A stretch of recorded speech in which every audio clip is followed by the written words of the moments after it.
Good evening, everyone, and welcome to Shit Moms Won't Say. My guest tonight is just one of those people that you watch kind of like navigate the very messy stuff with a coolness that can't be faked. This beautiful soul's Instagram was suggested to me by a mutual pal, and I am forever grateful for it. This Insta mommy, I have like a love-hate relationship with that term, by the way. Happy to be invited, but like Mike goes to the party kind of thing, you know. This Insta mommy is a writer, a breast cancer warrior, and as she puts it, is actively outsmarting her genetic destiny with chutzpah and humor. Mom of 4 teenagers, God bless you. Creator of Feelin' on the First, my pal from across the pond, Gila Pfeffer. Hello. Hello. And you're like, I needed to punctuate. So anybody that listens is like, is that how that's said? Okay. Gila. Yeah. Thank you for saying that you're like basically like the Duolingo owl, the way you said that. So that's my goal clearly. That's what I want to be.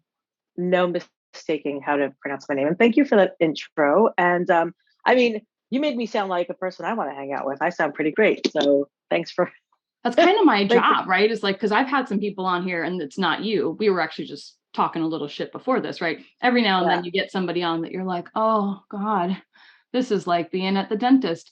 We don't have that because you and I are, fun and hilarious. Yeah, I'm surprised by that. Sometimes when I'm working on a piece that I want to get some professional input on, like some quotes from an industry insider, and I just assume everyone's like me, where they're great at chit chat. Me too. And then when they're not, I'm like, oh, not everyone's like that. Okay, well that's cool. There's all kinds of different people in the world, so that's okay.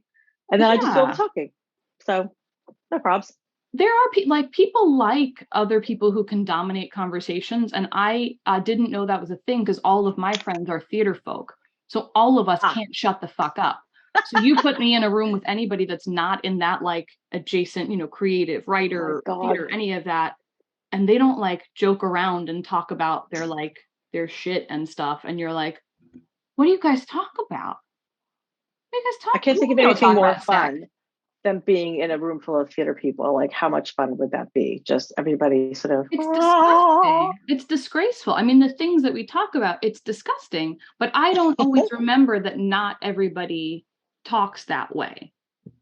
Yeah, there are different personalities. The world is, as we know, made up of all kinds of people, and I'm just going to leave that there with you. Well, you can, because you live in London. So anyway, well, we got our own problems. As of today, whoever's listening to this today, right this morning in real time, our prime minister just stepped down, and I've been living here for 13 years, and he was the 5th prime minister in the 13 years that I've been living here, and now I guess I'm about to have my 6th. So he up and left you guys. He did. The United States got an Apple News notification about it in the midst of all of the other chaos. I was like, oh, yeah, sucks. Exactly. Whatever sucks. So let's get into the Big Mom 3. I'm very excited to hear your answers because you are not full of shit. So I think you'll give me some real stuff. So and as a lot of people know, I really pick and choose who I actually send these questions to in advance, because I fear if I send them to the wrong person, they will give me answers that don't seem off the cuff. I trust you, and I sent them to in advance. So I know you're Thank you. Primed for it. You're very welcome. Yeah. It'll listen, I tend to improvise anyway, even when I've written something. So exactly. A little bit like Joe Biden that way. Please don't put that on your podcast. Please cut that out. Thank you. Just because you asked, I will not cut it out. Thank you. Anyway, first question, listen, I've had this sticker on my notebook. It's the Biden sticker that I'm like, well, I want to get rid of it now. I don't like it anymore. I had the ride the blue the last time, but now I'm like, can't we ride somewhere a little bit better? But that's who you are, hon. It is. That's who I am. Okay, first question, the Big Mom 3. Big curveball. Did you always know you wanted to be a mom? I sure did. And I will elaborate on that because you probably don't just want yes or no answers. I definitely always did. I am an observant Orthodox Jewish woman who's raising her family along with my husband, with the Orthodox Jewish Torah values. But we also, live very much in the secular world. So we find ourselves just constantly balancing and meshing and combining the two. But the world I grew up in, which is I hope you haven't eaten anything recently, because I'm about to say Staten Island. Commence gagging. Everybody just take a minute. Just take a minute for her. Just take a minute to silence. Yeah, allow me this time. Thank you for sending your thoughts and prayers. No, I'm okay with it now. It's taken me a long time, but here I am. But in Staten Island, which already was an insular part of New York, I lived in an Orthodox Jewish community, which was lovely and warm and loving, but extraordinarily homogeneous in every possible way, such that I didn't really know much of the world other than what I saw on TV, outside that. And part of our Jewish culture and values is building your families. It's almost a mitzvah, or it is a mitzvah or a good deed or a commandment to have children. And that's not why I wanted to be a mom. In fact, the more you tell me that I have to do something, the less I want to do it. But it is baked into our culture to grow our families. And I think also, I was born in the 70s, raised in the 80s and 90s, and I'm the granddaughter of 4 Holocaust survivors. So when you come from, grandparents who lived through the most unimaginable atrocities, and your education makes you understand that, your connection to helping set things right again and correct the disaster of 6 million lives being taken, which really translates exponentially into so many more when you think about generations. Oh, sure. You almost feel like proud to say, I have 4 kids. So for me, I've replaced myself 4 times. And so I definitely always wanted to be a mom, from a cultural and just community standpoint. And another reason, I know this is probably a longer answer than you bargained for. No, go for it. I kind of, my parents both died young, so I'm saying this without them being here to defend themselves. But I just thought that, they were nice enough people that they didn't get me. I was a lot. And I just had the sense that if I could have my own kids, I could do better, do right, have a do-over the way, I would have wanted to have that childhood. And that's not a dig at my parents. It's more to say, I understood that I can learn from what I didn't get, and sort of carry on the legacies that I want to, and leave the ones that I don't behind. So yes, I definitely always wanted to be a mom, and I am so, not to be cheesy, but grateful and happy and ecstatic that I am, because hey, it makes for great content, doesn't it? Here we are. Yes, it does. The Insta Mommy community is on fire sort of all the time in any side of the equation. It's always just sort of up in flames. I love that answer. And we are going to talk about religion a bit, which is not something I bring up a lot on here because it's not something that has remained very relevant to me. I am also the granddaughter of Holocaust survivors, and my experience, and we'll get into it in a minute, is very different than yours in terms of how I view it. But I love the way you put, like, I feel like I'm replacing the world with 4 more of me. That's a really, we'll get to it. That's a great attitude. I love that. Second question, Big Mom 3. What is the shittiest or like most backhanded piece of advice or comment you've ever gotten from another mother or parent? And I recognize that your kids, being sort of between 15 and 21, are, I hope, out of the range of other parents coming up to you and being like, and then whatever shitty thing comes out of their mouth. But I would love to know what core memories have been formed for you. Yeah, so you would think that people your kids would hit a point where people no longer feel the need to offer unsolicited advice. And I don't get a lot of it because, as you can tell, I'm not the kind of person that people feel free to offer unsolicited advice to. Like, I may have something to say back to that. Yeah, I wouldn't do it. Sure. So I haven't. I'm not going to be a jerk, but I did have to think about this question, because I never was really into reading any parenting books or advice books, which a lot of my friends and family are. Not back then, 2 decades ago, things were different. There wasn't much online. I don't look. I'm interested in doing right by my kids in ways that I understand, in ways that I can intuit. And because I have 4 kids who are so different from each other, like there's literally no crossover. I have 4 totally different personalities, kids with totally different needs.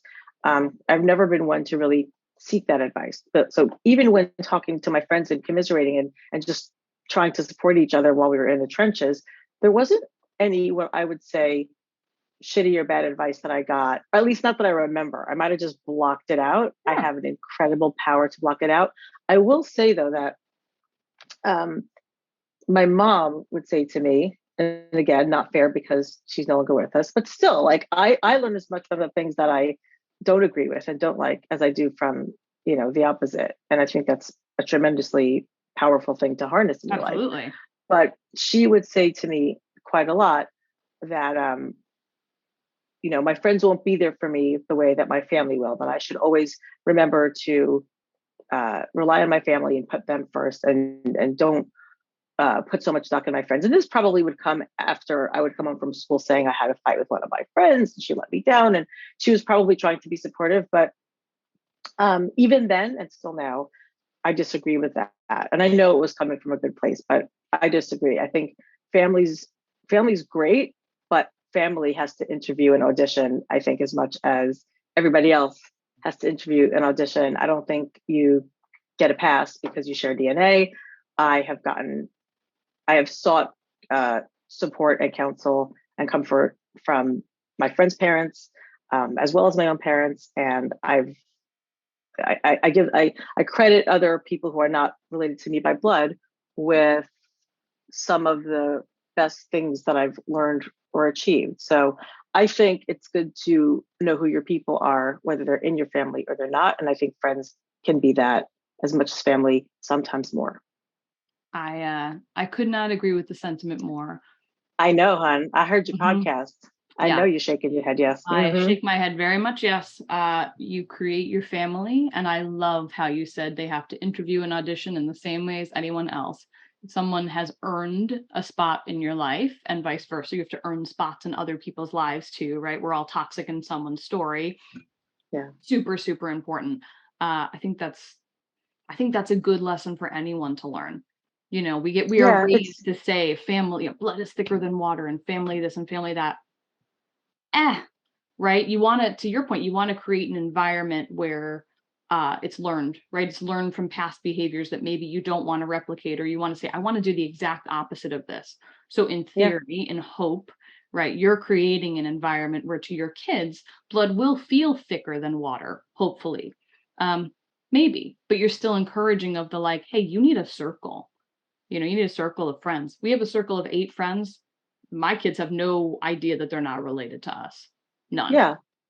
Yeah. And it's also about not letting someone take advantage of you in some way, just because they happen to be related to you. And I say this as somebody who's close with my family, my sisters, my husband's siblings. Like we're there for each other. And obviously, if the phone rings and it's them, I'm going to drop what I'm doing and pick it up.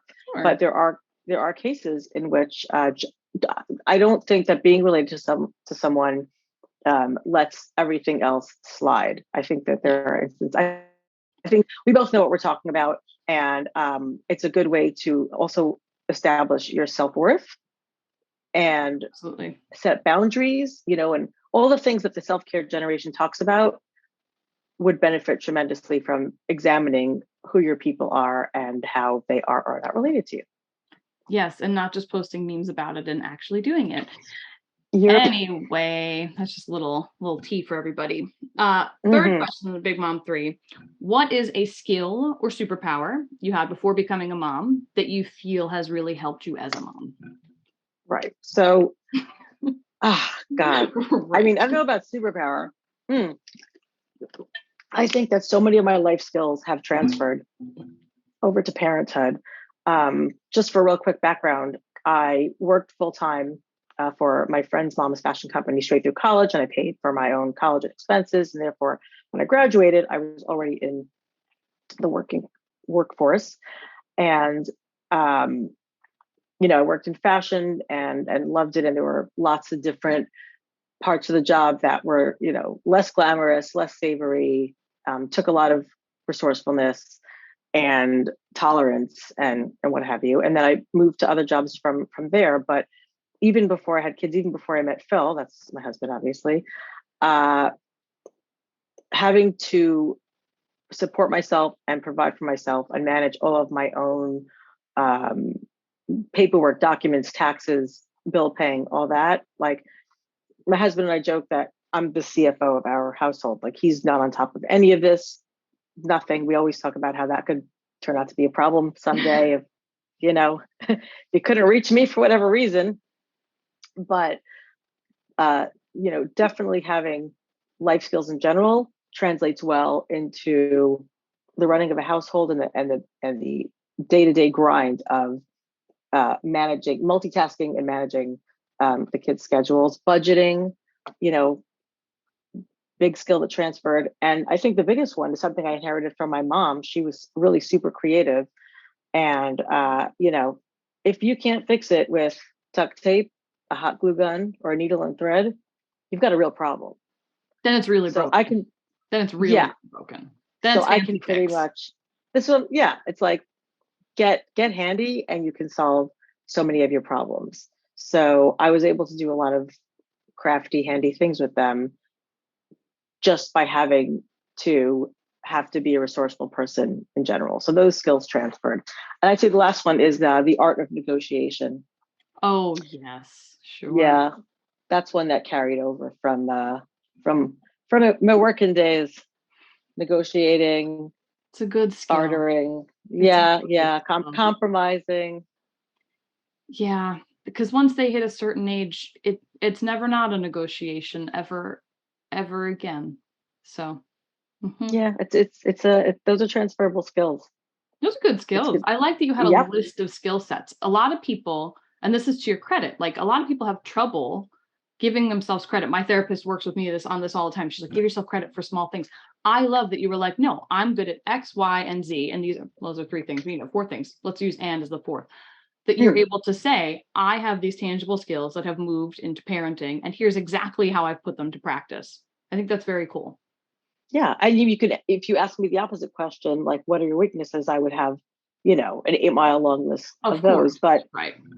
As I get older, I'm Gen X, and as I get older, I kind of, it wasn't always like that. It was more of a, the female urge to say like, oh, it's not a big deal, or oh, I'm not that great, or I'm just okay at that. I've gotten better at recognizing what my strengths are, but also recognizing what my weaknesses are, and knowing what I can exert control over and knowing what I can't. I'm learning to live alongside that. And the reason I have a list so ready in my head is this is what I'm writing about. I just finished writing a book proposal, so I am neck deep or eyeball deep or over my head deep in having to examine these kinds of things. I don't even have to think about it. Like they're swirling around in there. They're up there. And by the way, you've just given me like the ultimate setup, right? And I love when that happens. Thank you, Wink. You're welcome. What a perfect segue, right? So you are writing a book, and there's a lot in here. There's as we discussed like before we started filming, right? There's so many things that I'm interested in about you, religion being one of them, because as I've shared with you, my experience as a granddaughter of a Holocaust surviving family was very negative, because that was everything. That was, this, you have to, my grandma would be like, you have to eat the chicken scraps, and you have to do this, and you have to do that. And like, it really turned my family very money driven. Everything was very money driven, and my father was successful. And I think a lot of that success can be attributed to his upbringing, but sort of turned very negative. So my experience with religion is not a positive one. So I love how you talk about Judaism, because you make it very consumable and very attainable for non-Jews and people with negative Jewish experience to grasp on. So much so that your book title, as I said to you before, when I read it, I was hysterical laughing at what you're considering, right? I don't know if you've landed, but what you're thinking the name of this book is. Yeah, it's a working title. Title. I'm great at a Shiva. Yeah. The working title is great at a Shiva. The 4 words, great at a Shiva. Oh, great at a Shiva. Okay. Yeah. In those 4 words, what I hope to convey is, the fact that I'm Jewish, that's pretty obvious. The fact that I have a dark sense of humor, and the fact that I have had some really challenging experiences in my life that I've come through. And if that comes through in the title and makes somebody who is also able to laugh at, the dark stuff and keep going despite getting kicked down in so many ways, so many different times, then that will be a job well done for me. But if a publisher buys it and says, hey, we want a different title, I'm flexible. Why I have not? ideas. Yeah, we'll just But keep if it any author here. is listening, I'm querying right now. Querying means I'm looking for an agent, and I'm actually in talks with several agents right now where we're kind of back and forthing on whether or not we're a good fit for each other. But ultimately, I've learned a lot about the publishing industry. I know you just had Zibby Owens on, so she could probably tell you this stuff as well. You know, it goes in one way and it can come out looking like totally something else on the other side. It's an odd world, that's for sure. Yeah. Um, Yeah. But so in this book, there's a couple of different things, right? And I know these are sort of big topics and we like to keep a tight half hour. So let's kind of just we'll bullet point some things in there. First and foremost, so, you joke, overcoming your like destiny, right? You're overcoming your genetic destiny. And that refers very much to like you having the BRCA gene and having a double mastectomy and just being like a cancer warrior to the core. You have used your platform, which, if you haven't looked at her Instagram platform, it's pretty impressive. Feel it on the fur. It's fun. It's very fun. Come on over. You've made a statement without being preachy, right? You've made a statement about how important it is to do self-breast exams, to make sure you're up on your, mammograms and checking yourself and feeling it on the first. And, people send you pictures, of like, boobs and things in front of them. And it's is that a Tweety bird you're holding up to your boob? I wish. No, it's an eye roll. It's it's an eye roll. So you need two of those. So you can do I need two eye rolls just to be like, God, they're small. You don't need more than a handful, but I love that. And I'm sure that's something that's very much in your book. And then the other piece of it is the religion piece, right? So I would imagine in there, it's, how you've continued to bring that tradition forward, which thank you for talking about in the Big Mom 3, because we've covered some of that, right? The Orthodox Judaism, the bringing your family forward and sort of replicating Jews in the way that you want to see Jews being put into the media and the world, right? So I would love for you to just kind of give a little overview about those two things, bullet point things in the book's context and like what you hope to bring to the world by sharing that. Because I want people to buy the book. Yeah. Thank you. Yes. Listen, if I do say so myself, I am certainly putting a lot of work into it. So I hope I feel that the final product will be very much in my voice, which if you follow me in any of my social media, you'll get right away. It's very sarcastic and dry and very observational humor, very real and sometimes poignant. And you can be both. You can be, you can be funny and sarcastic, but you can also be heartbreaking because that's kind of the way you deal with the heartbreaking things is through humor and laughter. And actually, the breast cancer and the Jewish thing are very much connected. I'm sure. And and not only. I'll go back a bit. So my mom died of breast cancer when she was 42. I was 20 years old and the oldest of 5 kids. My youngest sister was 3. Her mother died at 49 of breast and ovarian cancer. So I was a newborn. So I never met my grandma, who had survived the Holocaust, only to go on to die of breast cancer. My mom died very, very young. And my dad died 10 years after that of colon cancer. He was 55. Oh, wow. And and the thing with all these things happening is they're happening at different eras of scientific knowledge and understanding. So she died in 1994. We didn't know about genetics. There was no internet. There was literally nowhere. All we knew was the Estee Lauder pink ribbon. That's all we had. Yeah. But something in my 20-year-old heart told me, like, I was able to connect the dots between her and her mom.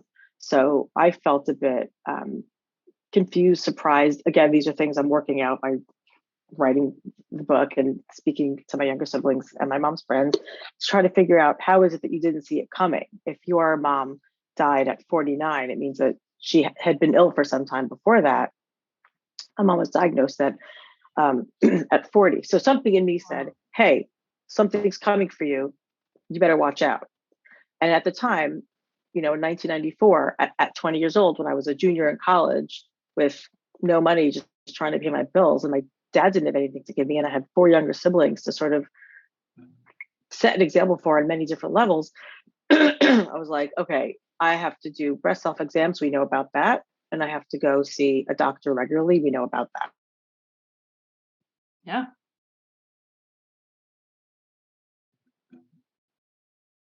To have a mammogram at 30 instead of 40. And by around the time I was 31, maybe in the early 2000s, I learned of gene testing. I'm sure it was around well before then, but I only heard about the fact that you could test for the BRCA, which stands for breast cancer, BRCA, genes, to find out if you have them, you have a very high chance of developing breast cancer.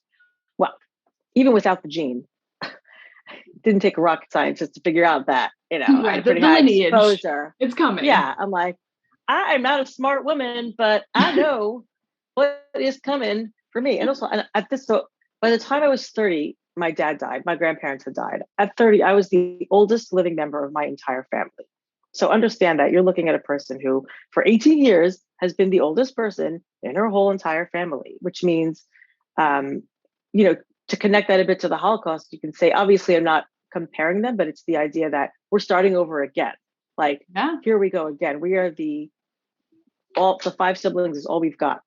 It's also Jewish lineage, right? I mean, like, that's such a huge part of the religion and Jewish culture in general is like maintaining lineage. So to have lost a significant portion of the lineage and to now be almost like the matriarch figure, that's a huge load to take on. I am. Tremendous. You are and continue to be. That's a huge weight. It's a weight, it's a privilege, it's a promise that I made to my mom. But the Jewish piece comes in with so the BRCA1 gene, which I am positive for, and 2 out of my 3 sisters are positive for, is very prevalent in Ashkenazi Jewish women. I think that I'm trying to remember the percentage. I'm going to get it wrong, and I could Google it, but we'll do that later. Something like 40% of it's either 40% of BRCA carriers are Ashkenazi or 40% of Ashkenazi people are BRCA carriers. And it's both, it's men and women, meaning it's obviously women are more likely to get breast cancer, but a gene can be passed through anyone. Our bodies can pass that through. So now that we know about testing, I had also at the same time heard of a procedure called a prophylactic or preventative double mastectomy, which everyone knows now because Angelina Jolie did it, except that I did it 5 years before she did. So I like to joke that I had a preventative double mastectomy 5 years before Angelina and with way less breast coverage. Because that's what I was like, by the way, when she did, I was like, bitch, you stole my thunder. But at the same time, I'm like, okay, but you're using your platform she got people's attention. My little story got the attention of my neighborhood and everybody ran out to get a mammogram. Of course. And I bet they sent you some nice gift baskets too. Oh, the paparazzi was just outside my house saying like, incredible. Hey, did Angelina ever thank you for inspiring her to have her boobs cut off? So at 34, my kids were 1, 3, 5, and 7. I had a preventative double mastectomy. A little. And I said, okay, but at least it'll be behind me. They use my stomach fat and muscle for the reconstruction because when you have so many babies, you have that to make boobs out of. Sure. And we were moving to London 10 months after that. So my husband and I figured, okay, let's get it out of the way. All the healing will be done now. Then we'll go. And in that surgery, they actually discovered at the age of 34, early but aggressive breast cancer growing in one breast. So it was not preventative. It was life-saving. I saved my life. And another way I can connect that back to Judaism is there's a concept, and I'll say it in Hebrew. It's Hishamer et nafshecha ma'od. You must guard your soul or your personhood greatly. You must go to any extent you can, any lengths you can to preserve yourself, to take care of yourself, right? And it doesn't say someone else, in case we want to connect it to political hot topics of today. We don't. It's talking about exactly. We're talking about ourselves. So there I was doing something that was like, I was like, wow, what greater thing could I do as a Jewish person than be preventative and actually save my life? And a lot of people in the neighborhood got mammograms after that. My younger sisters, who were not thinking of doing the procedure, went and got tested, and they then were BRCA positive. They then had their breasts removed, which I felt was like, talk about the matriarch. I'm like, here I am, setting a good example, like, oh, it's working. They're listening to me. Amazing. Yeah, yeah. So there's a lot of connection between breast cancer and Jewish heritage and lineage. And one of the things that Hitler wiped out was, a large swath uh, of history and people to ask. When you fill out a form like, "What's your family history?" Well, a lot of that's missing, isn't it? So, Yeah, but and now you we can have track we it. have genetic information, so we can dig and we can know. That's And I know. That's super cool. Yeah, and that's really cool. I'm sitting here, I'm like, I should get tested for the gene with my 23andMe coming back as 98.4% Ashkenazi Jew. And I was like, come Yeah, on, give me yeah. something cooler. But that's what I am. It's who I am. So I'm going to go get tested for it. Quick side note, if you're going to get tested for that, there's a company I spoke to called, oh God, I'm going to get it wrong. Is it not Jnetics? jscreen.org, the letter J, Okay. screen.org. And I'll tell you after the show, but you're going to want to look it up because the 23andMe offers a very, very basic rudimentary testing that even if you were to come back with a BRCA gene, it wouldn't give you enough information. This is a company that reached out to me and I had the most fascinating genetic screening conversation with them. Cool. And they, yeah. If you're going to test and you haven't yet, and it's quite affordable, go to jscreen.org. Okay, and I'll tag it out in here so people can see it too. That's great. Oh, cool. Thank you so much. There's my plug. But yeah, so yeah, in the book I write. The reason it's called Beta to Shiva is I write about a Shiva, for those who do not know, is a 7-day period of mourning that Jewish people honor by sitting in their homes mourning. They don't leave for 7 days if it's a close family member, a child, a parent, a spouse. And a lot of people are very uncomfortable going to Shiva houses and paying a condolence call because it's icky, it's uncomfortable. You don't know what to say, and what if you giggle? And because I have not only sat Shiva twice myself for both of my parents, but have just kind of fielded a lot of stuff. I mean, I should mention that after the mastectomy, I had chemo, I had my ovaries out, I went into menopause at 35.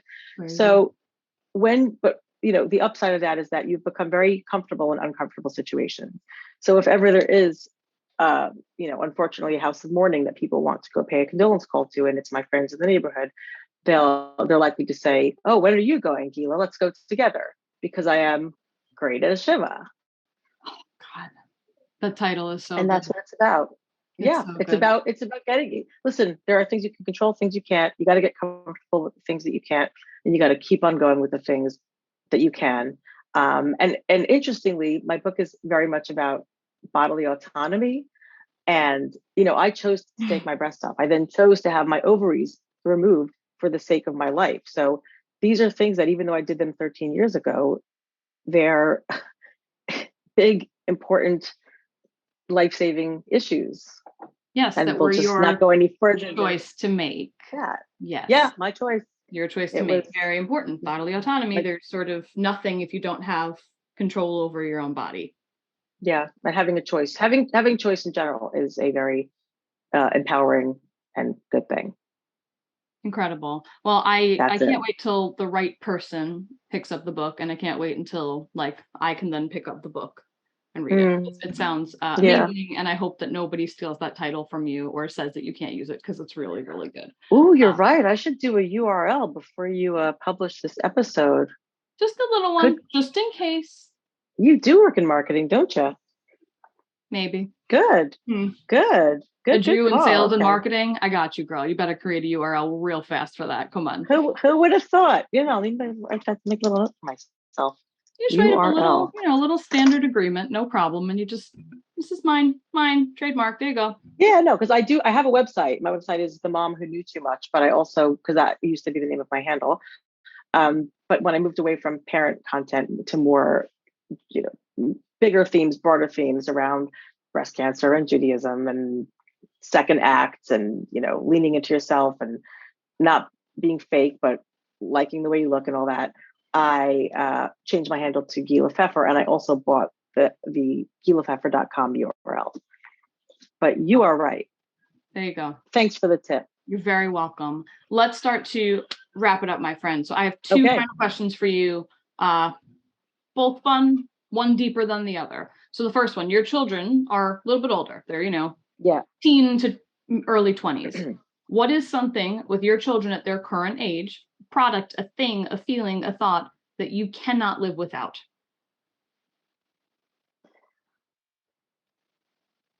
Oh, I'm gonna have to go with sense of humor. There you go. Because we diffuse a lot of situations with a sense of humor. And my kids know that even if I come in yelling at them at, who didn't flush the toilet and who left socks on the floor and why didn't you whatever and who left the freezer door open so everything defrosted. If they can say something that makes me laugh and they know that it's not an easy laugh, they're gonna have to work for that laugh. But if they get a laugh, my lecture's over. They've won. I can't keep going with them. And vice versa. You can fix a lot of sort of older kid boo-boos and sadness with getting a little giggle out. Like it stops the pain for a minute. To laugh is to forget, even for a second.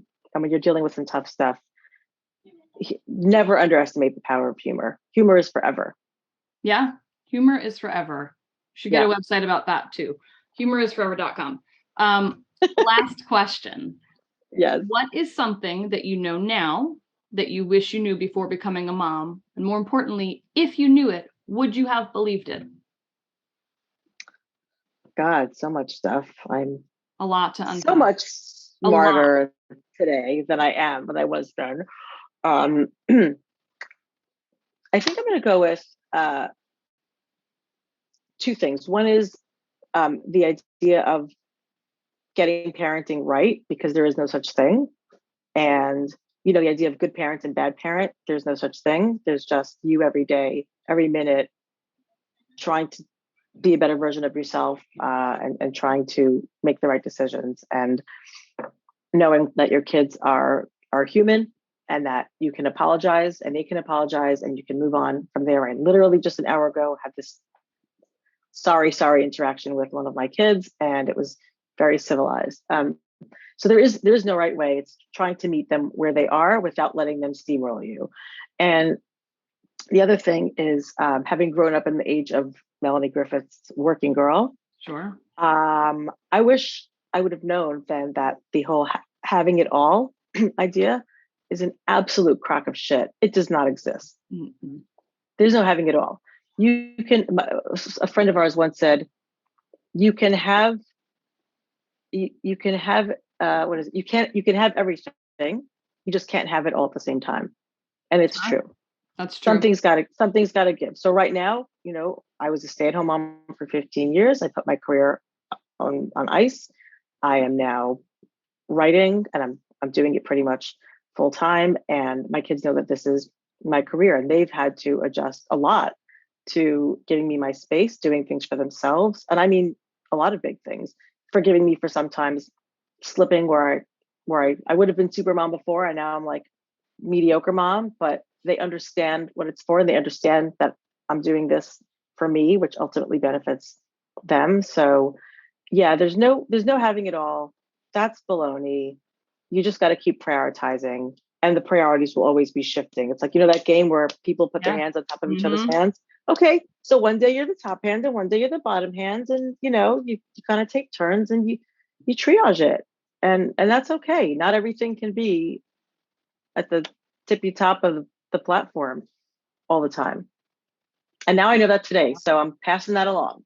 That's good. That's good advice. That's the kind of advice other moms should give other moms. Anyway, my friend, it has been a treat having you here. Thank you so much. Where can people follow you? And you will, of course, be tagged out in, all things. Yeah. Well, thank you for having me. You are even more delightful in person than you are in your reels, which I very, very, very much enjoy, both for their humor and their skewering wisdom. I'm just oh my goodness. Thank you. Damn, this person knows what they're talking about. You can find me pretty much anywhere with @Gila Pfeffer. So you'll see in the show notes @Gila Pfeffer. I try to make it easy for everyone. Twitter, Instagram, TikTok. You can go to Facebook, but I literally never go there. So if you DM me, I'm never going to write you back. But if you DM me on Instagram, I pride myself on replying to every single DM I have ever gotten. I value people's time and interest and attention, and I'm always happy to hear from anyone, whether it's informational, saying hi, or having a question about breast cancer. I'm here. I love it. Well, thank you so much. And thank you for watching Shit Moms Won't Say. We'll see you next week.